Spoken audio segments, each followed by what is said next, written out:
Sasa nukta ya pili, ukimrejea Sheikhul Islam Ibn Taymiyyah kwenye kitabu chake hiki Iqtida'u Sirat al-Mustaqim limukhalafati ashabi al-jahim, kisha ukasoma kuanzia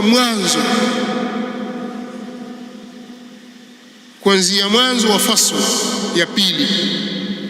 Hiki kitabu katika juzuu yake ya pili ile ameweka fusuli kama ilivyokuwa katika juzuu ya kwanza, akaweka fasuli ya kwanza. Sasa alipoanza fasuli ya pili, kama utaanza maneno kuyasoma hapo, sisemi kwamba unukuu kwenye kitabu chako ujaze kurasa zote kama ni 20 30, la, uanze kusoma tu, msome taratibu, usome fasuli ya kwanza ya pili, ukimaliza usome fasuli ya tatu, alafu ukutane na maneno hayo sasa haya yanayofanywa kwamba ndiyo hoja ya kujizisha kwake maulid. Mpaka ukifika hapo utaona kwamba sio msimamo wake. Kivipi? Ukianza kusoma kwenye Iqtida'u Sirat al-Mustaqim fasli ya pili aliyoita faslun sairu al-a'yadi wal mawasim al-mubtada'a min al-munkarat al-makruhat. Hiki ndio kichwa cha habari kilichopo katika fasli hii. Asema hii ni fasli, hiki ni kipambanuzi kuhusu sikukuu zote na misimu yote iliyozushwa ni katika mambo maovu yenye kuchukizwa.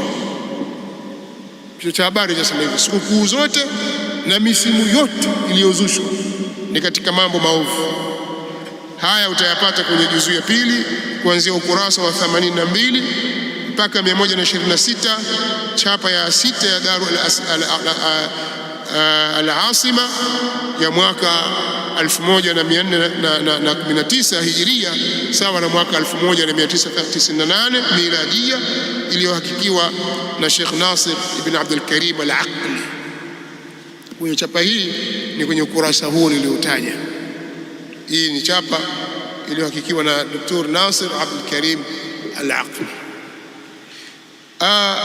Ukisoma utaona kwamba Sheikhul Islam ameweka wazi kwamba sikukuu zote na misimu yote iliyozuliwa kwa lengo la kujiweka karibu na Allah, misimu hiyo na sikukuu hizo ni bid'a, na miongoni mwa sikukuu hizo na misimu hiyo ni msimu na sikukuu ya kusherehekea mazazi ya Mtume Muhammad sallallahu alayhi wasallam, ani maulid.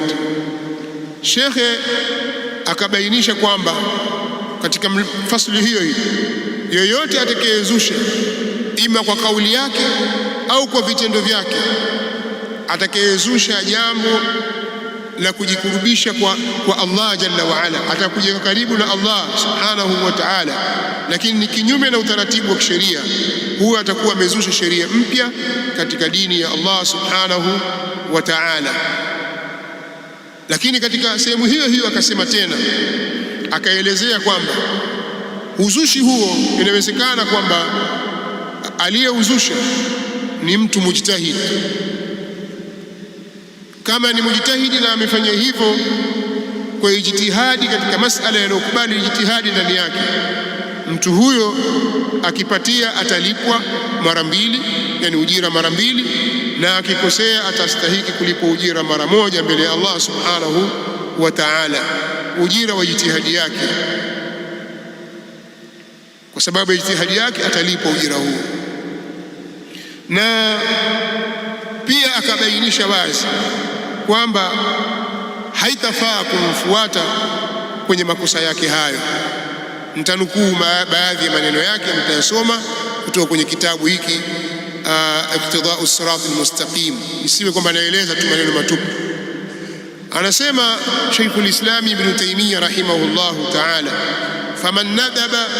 faman nadaba ila shay'in yataqarrabu bihi ila Allah au awjabahu biqawlihi au fi'lihi min ghairi an yashra'ahu Allah faqad shara'a min ad-din ma lam ya'dhan bihi Allah wa man ittaba'ahu fi dhalik faqad ittakhadhahu sharikan lahu wa shara'a lahu min ad-din ma lam ya'dhan bihi Allah.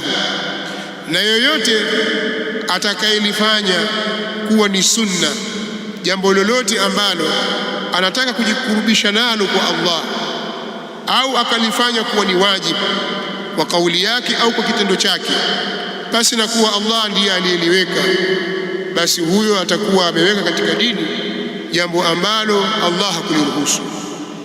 Kisha akasema, naam qad yakunu mutaawilan fi hadha ash-shar'i fayughfaru lahu liajli ta'wilihi idha kana mujtahidan al-ijtihad alladhi yu'fa fihi 'an al-mukhti' wa yuthabu aydan 'ala ijtihadihi lakin la yajuzu ittiba'uhu fi dhalika kama la yajuzu ittiba'u sa'iri man qala aw 'amila qawlan qad 'ulima as-sawabu fi khilafihi wa in kana al-qa'ilu aw al-fa'ilu ma'juran aw ma'dhura.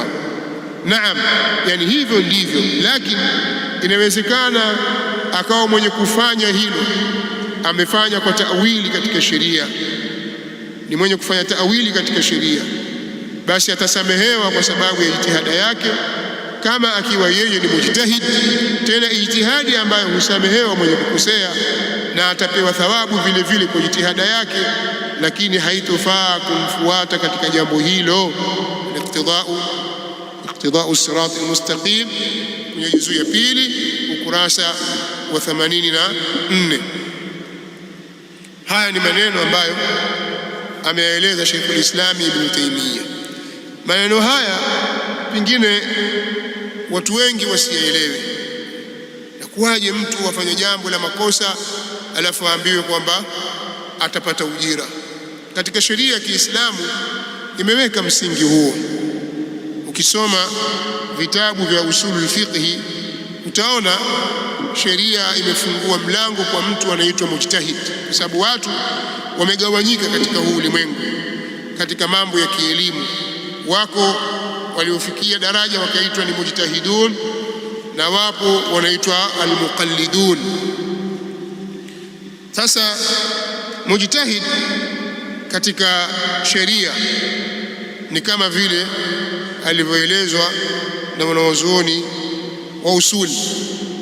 Hapa anasema istilahan, maana ijtihadi ni badhlu alfaqihi almujtahidi majhudahu, ni mwanawachuoni kutoa mwanawachuoni faqihi mwenye kufanya jitihadi juhudi zake, ay taqatahu wa wus'ahu fi naili ay bulugha algharad, fi naili ay bulughi algharad, katika kufikia lengo almaqsudi lenye kusudiwa, min alilmi litahsilihi bi an yabdhula tamama taqatihi fi an-nadhari fi al-adillati ash-shar'iyyah liyahsul adh-dhannu bil-hukm ash-shar'i. Kwa mujtahid ni mwanachuoni aliyekuwa na uwezo wa kuchukua hukumu kutoka kwenye dalili zake na amekamilika alati za ijtihadi, yani mwanachuoni mwenye sifa maalum ambazo hutajwa katika vitabu vya usul fiqh, na masala yaliyoko mbele yake hayana nas, na wala si katika masala ya aqida wala si masala ya ghaib, ni masala yanayokubali ijtihadi. Nini hukumu ya jambo hili? Akaangalia nusus kwa uwezo wa elimu aliyokuwa nayo, akaleta fatwa katika jambo lile. Kuna mujtahidi ambaye ni mutlaq, kuna mujtahidul madhhab, kuna mujtahidul fatwa. Hivi ndivyo wanavyoeleza wanaochuoni. Ala kulli hal, mtu amefikia martaba na daraja ya ijtihadi, akalizungumzia jambo fulani na hakusembea, amefanya jitihadi yake mwisho wake wote, mwisho wa juhudi yake katika kuyatazama masala hayo, kisha akayatolea hukumu, ikawa vile alivyotoa hukumu kwa mujibu wa dalili alizozitaja au alizozisoma akapatia, mtu huyu atapata ujira mbele ya Allah mara mbili, kama ilivyokuja katika hadithi ambayo ni muttafaqun alayhi. Katika lafzi la Bukhari imekuja idha hakama alhakim, lakini lafzi nyingine idha ijtahada alhakim, atakapojitahidi. Kwa hiyo atapata ujira mara mbili, kwanza ujira wa kupatia, na pili ni ujira wa ile juhudi aliyoifanya, na hii ni katika fadhila za ilmu. Wewe walipwa wewe, mtu akuuliza swali na wewe ni alim, umefikia martaba ya ijtihadi, imma mutlaq au katika madhhab au katika fatwa, ukatoa fatwa baada ya juhudi kubwa uliyoifanya, basi wewe upata ujira mara mbili. Huo ndio Uislamu. Lakini pengine katika kufanya juhudi zako ukaitoa fatwa ikawa kinyume chake ndio sawa, na wewe ni mujtahid na ukuzembea, sheria ya Kiislamu ya kwambia kwamba hutapata dhambi, utapata ujira kwa ile juhudi uliyoifanya na jitihadi uliyoifanya, utapata ujira mara moja. Lakini watu wengine hawataruhusiwa kuwafuata watu hao katika hilo, na ndio maana hizi ikhtilafu za madhahibu zilizopo. Utakuta mwana wa chuoni huyu kasema hivi, yule kasema vile katika masala ya ijtihadi. Wale waliopatia katika masala fulani watapata ajri mara mbili, falahu ajran, kama alivyosema Mtume sallallahu alayhi wa alihi wasallam. Sasa mtu pengine katika mwana wa chuoni, katika wanawazuoni, anaweza kuuliza, wasemaje wewe watu siku ile ya kuzaliwa Mtume sallallahu alaihi wasallam wakafurahika, wakapamba mji, wakafanya hivi, wakafanya vile, kama ilivyokuwa zamani baada ya kuzusha jambo hili, kwa mambo yakifanyika, taa za washwa, mishumaa ya washwa, mji wapambwa, watu wagaiwa halua, misikitini pengine watu wakakaa ikasomwa shamai na sira ya Mtume sallallahu alaihi wasallam. Nini? Leo ni siku aliyozaliwa Mtume sallallahu alaihi wa alihi wasallam. Mwana wa chuoni aulizwa, wasemaje kuhusu jambo hili? Kafikiria kwa hakika lina ubaya, ni jambo zuri, sio baya kwa ijtihadi yake. Sheikhul Islam Ibn Taymiyyah anasema mtu huyu atapata ujira mara moja kwa ile ijtihadi yake. Mtu kama huyu aliyefanya jambo hili akatoa fatwa kama hii hatapata dhambi maadamu ni mujtahid. Huyu ni mutaawil na ni mujtahid, atapata ujira mara moja, lakini haitafaa kumfuata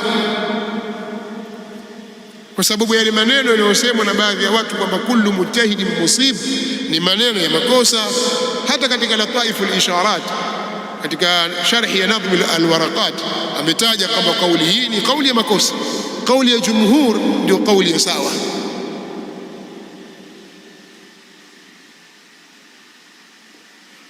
Tayib, turudi katika maudhui yetu sasa. Sheikhul Islam Ibn Taymiyyah anamzungumzia mtu wa aina hii, si katika swala la maulidi peke yake, bali na masala mengineyo ambayo yanafaa ijtihadi ndani yake. Mwana wa chuoni amezungumza kauli au amefanya jambo kwa mujibu wa jitihadi yake na mablaghi ya ilmu yake, upeo wa elimu yake, kwa dalili alizoziona, akaona jambo fulani lafaa, basi hatapata dhambi kwa hiyo fatwa aliyotoa, hata kama ni ya makosa, atalipa ujira mara moja kama hakuzembea. Baada ya kueleza hayo, Sheikhul Islam akaleta faslu nyingine. Faslu iliyofuata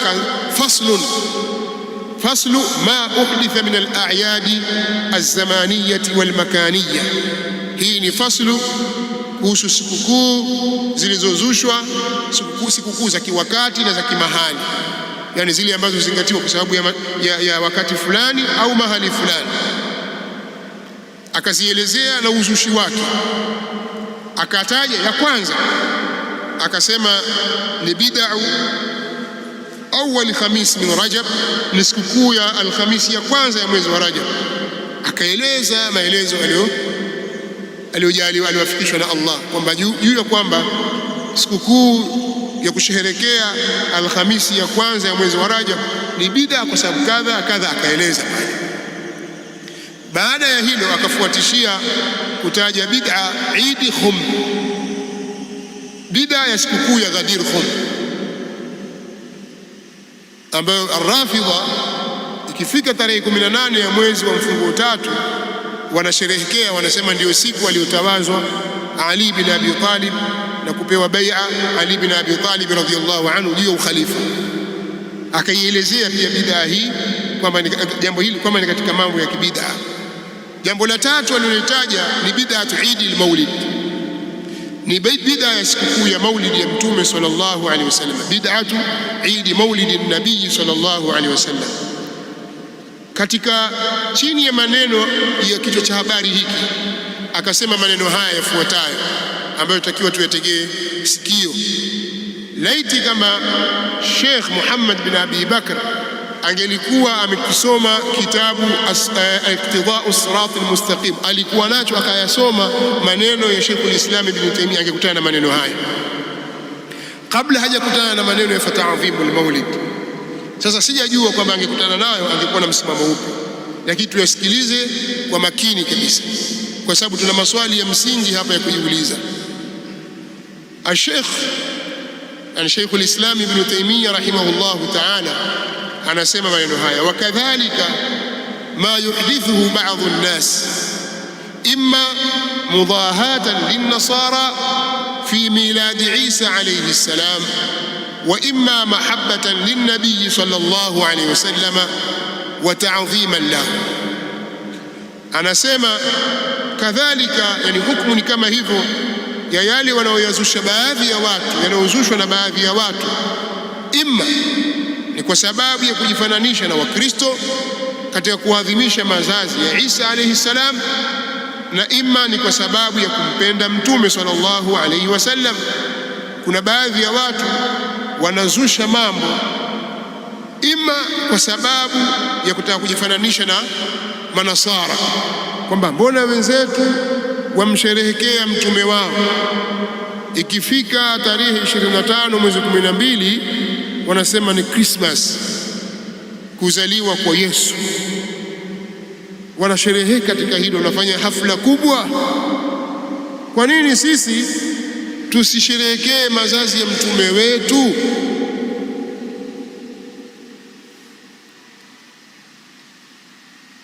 Tumeelewana?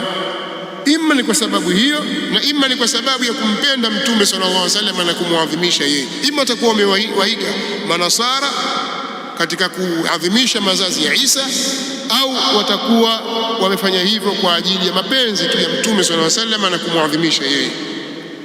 Anasema hivi, anaendelea, wallahu qad yuthibuhum ala hadhihi almahabbati walijtihad la ala albid'i min ittikhadhi maulidi nabii sallallahu alayhi wasallam eidan ma ikhtilafi nnasi fi maulidihi. Anaendelea anasema, wallahu qad yuthibuhum. Qad ikiingia kwenye fi'il mudhari ina maana ya takthir, taqlil, sawa. Huenda Allah, sawa, pia na maana ya tahqiq, sio hakika, inakuja na maana hiyo pia. Lakini shekhe hapa hawezi kukata kwa hana uhakika, sababu ni jambo la ghaibu. Kwa hiyo huenda Allah,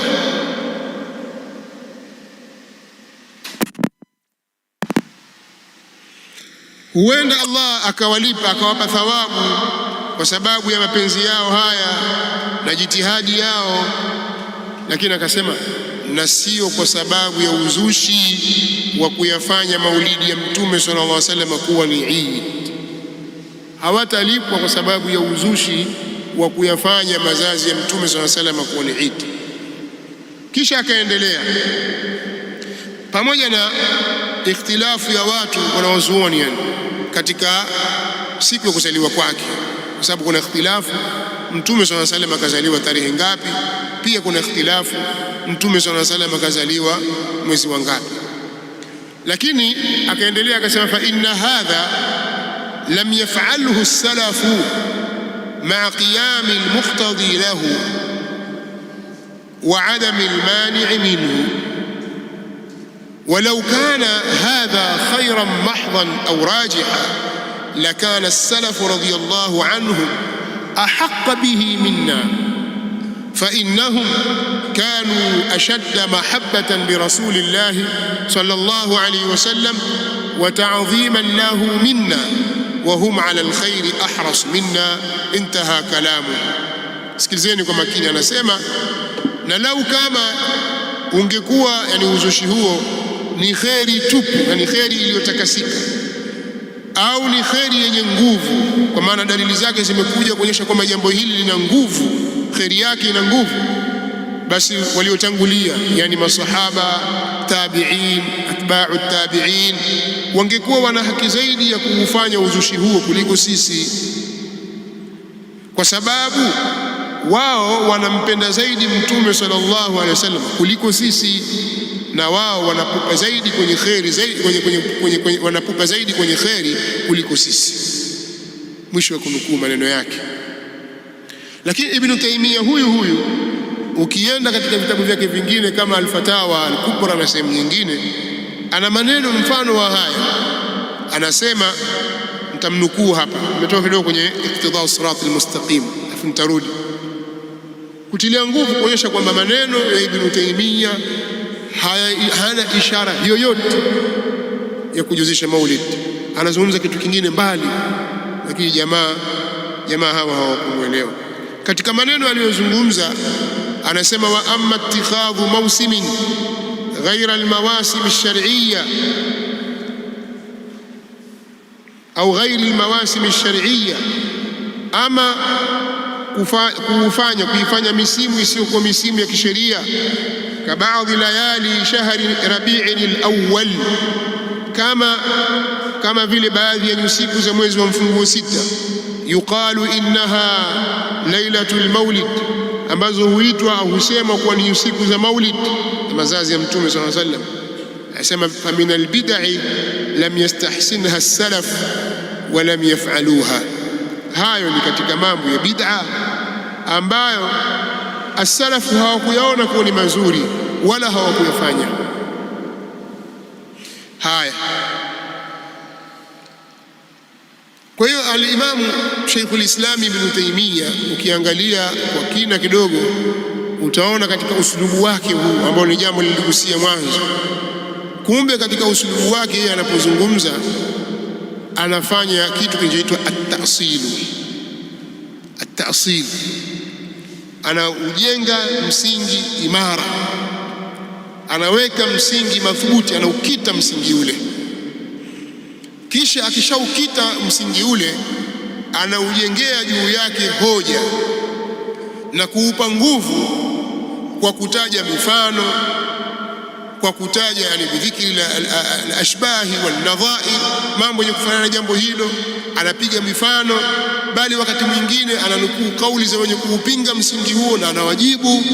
Hii ni katika kaida yake anayofanya, lakini ana msingi aliokita, alafu anajenga juu yake masaili mingine. Sasa wewe unapokuwa unamsoma Ibn Taymiyyah, wakati wa kutafuta maneno yake, angalia shina na msingi katika maneno yake.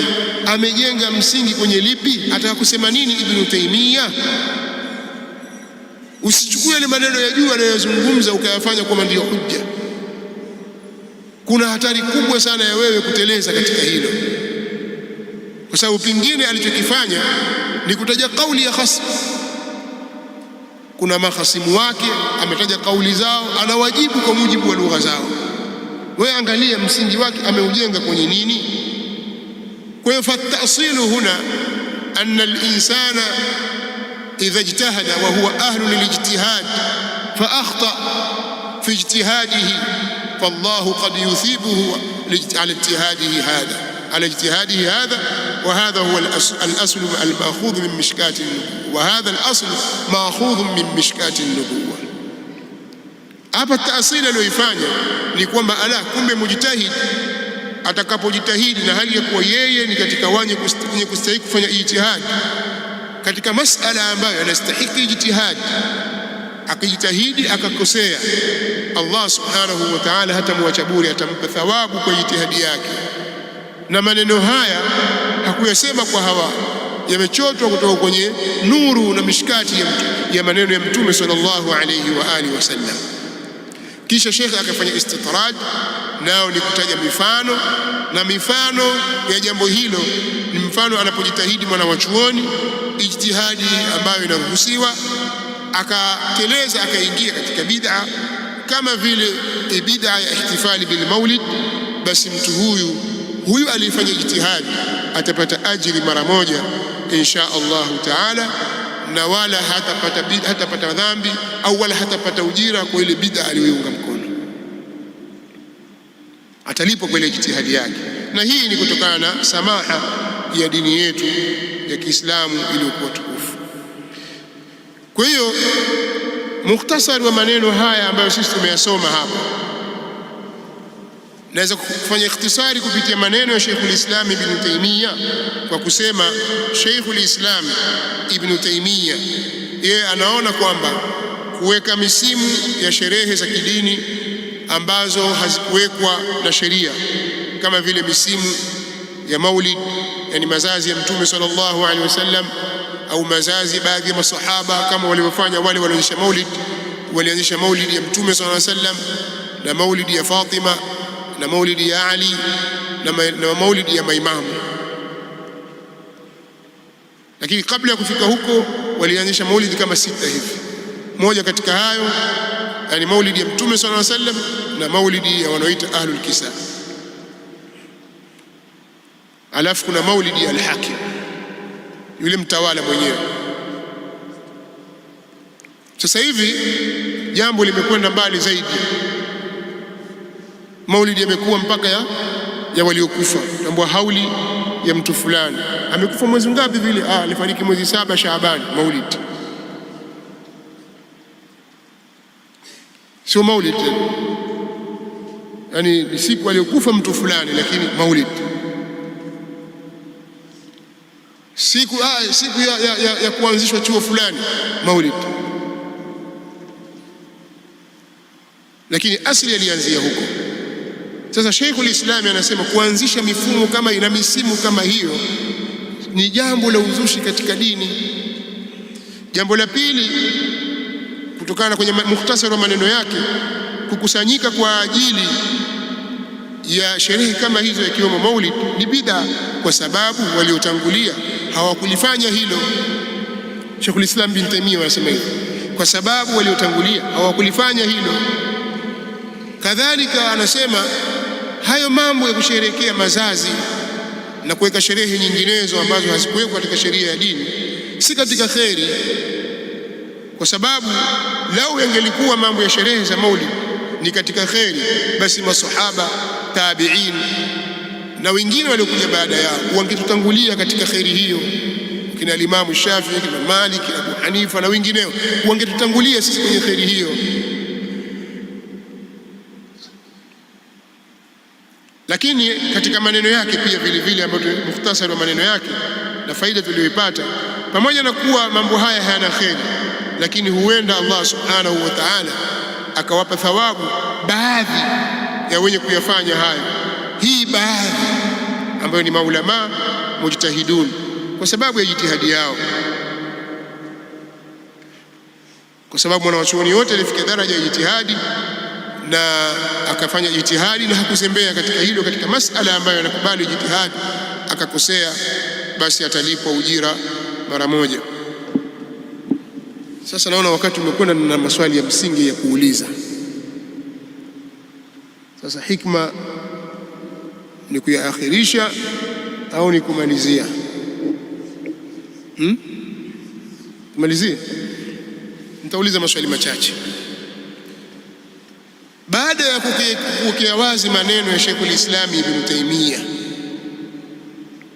kwamba miongoni mwa maneno yake ni haya, kwanza maneno haya ameyaleta katika fasili hizi mbili, fasili hii ya pili na fasili ya tatu, kisha ndio akafikia kwenye kutaja maneno haya kwenye mtiririko huu. Baada ya kubainikiwa kumbe Sheikhul Islam ilikuwa anazungumzia hili. Sasa nadhani kila mtu Allah subhanahu wa ta'ala amempa maarifa kwa kadiri. Maarifa ni riziki, kama ilivyokuwa ilmu ni riziki. Allah huwakadiria watu na wakawagawanyia kwa kiasi cha anachokitaka yeye subhanahu wa ta'ala. Na maneno haya yako wazi sana, hayampiti mtu yoyote ambaye anajishughulisha na ilmu katika kuyaelewa, ikiwa anataka kuelewa. Sasa kama ikiwa Sheikhul Islam Ibn Taymiyyah anasema kuweka misimu na sherehe katika dini bila ya ruhusa ya sheria, kama vile kuweka misimu ya Maulidi katika mwezi wa mfungo 6, na kwamba kufanya hivyo ni uzushi usiokubalika katika dini, swali langu mimi kwanza, je, ni kweli Sheikhul Islam Ibn Taymiyyah amezungumza maneno haya au amezuliwa? Sisi tunasema ni kweli, na hivi ni vitabu vyake, na haya maneno tumeyanukuu kutoka kwenye vitabu vyake, si kwa kitabu fulani kilichonukuu, la, kwenye kitabu chake hasa, na chapa tumezitaja za mwaka gani, kwamba haya ni maneno ya Sheikhul Islam Ibn Taymiyyah, amezungumza kwa uwazi. Wakadhalika ma yuhdithuhu ba'dhu an-nas imma mudahatan lin-nasara, mpaka mwisho. Kwa hiyo sisi tunasema hivyo kwamba ni kweli, ni maneno yake. Sasa kama kuna mtu mwingine apinge, sema si maneno yake, hayo maneno yameongezwa na Wasuudi, alafu watuletee wao Iqtidau Siratal Mustaqim ya Ibn Taymiyyah ambayo haina maneno hayo, watatoa wapi? Sawa, hilo jambo la kwanza. Swali la kwanza, je, ni kweli amesema maneno hayo? Sisi tunasema ni kweli amesema maneno hayo. Lakini swali la pili, kama ni kweli ameyasema maneno hayo, je, mtu anayesema maneno kama haya, anayezungumza wazi kwamba kuweka misimu kama ya misimu ya Maulid, kama misimu ya mfungo sita katika nyusiku za Maulid ni uzushi usiokubalika katika dini. Je, mtu mwenye maneno kama haya anaambiwa anayakubali Maulid au anayakataa? Yaani yeye mwenyewe kwamba ajua huu ni uzushi katika dini,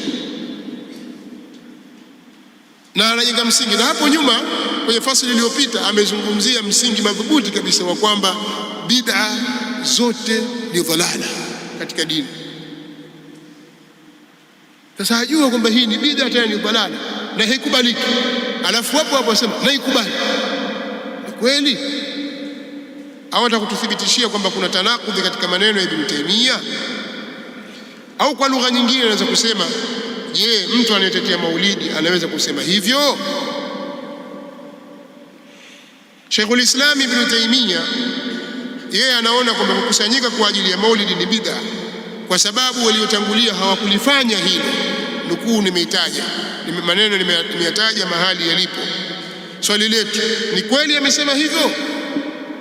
Na kama ni kweli amesema hivyo, je, anayekubali maulid na kuyatetea anasema hivyo kwamba haya mambo haya bwana as-salafu hakuyafanya haya? Kwa haya mambo hayafai kwa sababu waliotangulia hawakuyafanya haya. Sasa je, huyo aambiwa kwamba anayakubali?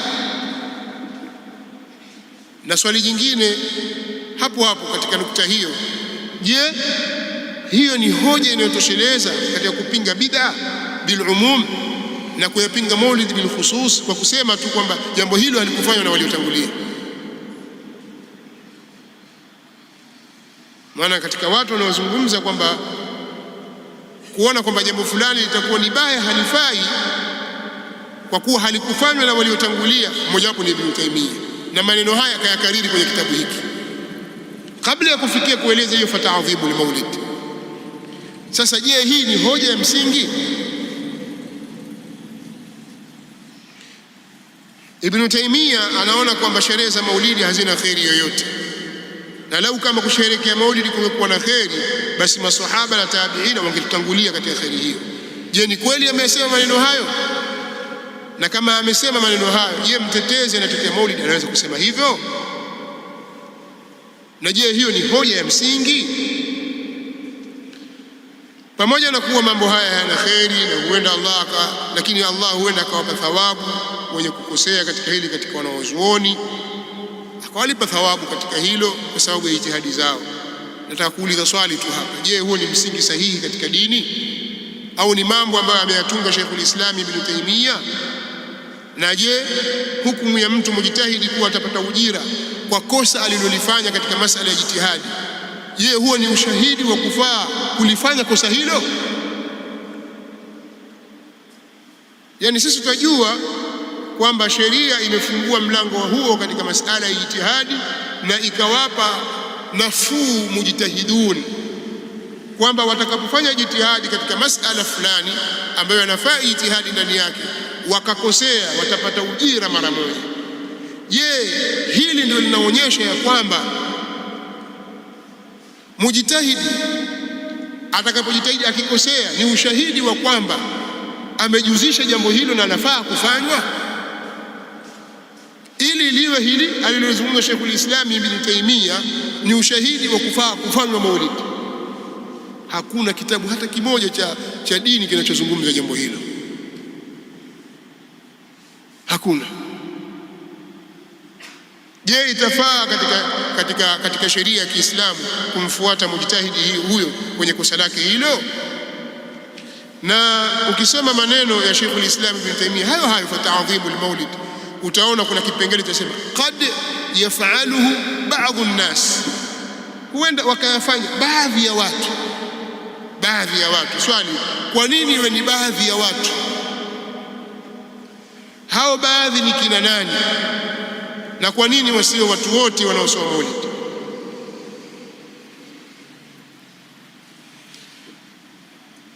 Maswali ni mengi, lakini haya niliyotaja yatatosheleza kwa mwenye kusikiliza kufahamu msingi tuliojenga wa kwamba Sheikhul Islam Ibn Taymiyyah hakuyajuzisha maulidi.